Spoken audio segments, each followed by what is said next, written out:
ఎన్ని మిగిలాయి? 3 మిగిలాయా? నీకు ఎన్ని వచ్చాయి చెప్పు. ఇది 3 మిగిలాయట. నలుగురు ఉన్నారు ఇక్కడ. ఈ 3 యాపిల్స్ నలుగురు పంచగలుగుతావా? పంచలేవు కాబట్టి అది మిగిలిపోయింది. దాన్ని ఏమంటాం?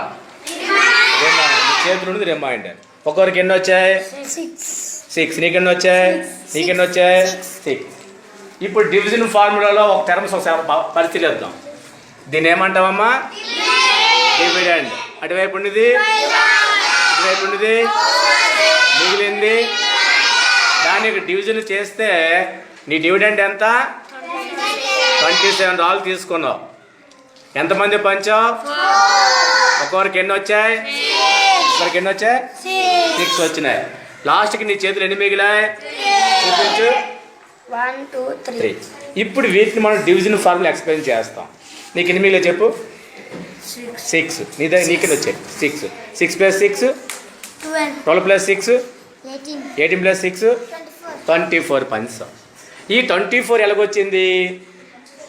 ఈ రిపీటెడ్ ఎడిషన్ చేస్తూ వచ్చింది. అవునా? 6 + 6 + 6 + 6 it is repeated addition. Repeated addition ఏమంటాం? చెప్పలేదు. మల్టిప్లికేషన్ చేస్తాం.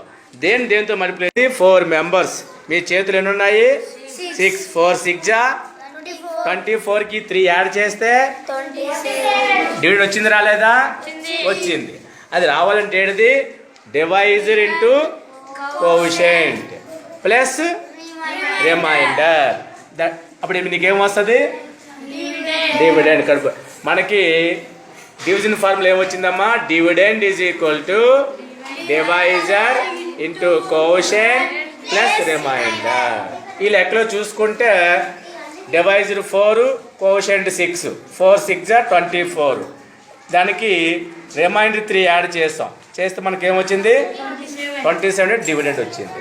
ఇది important formula in the division.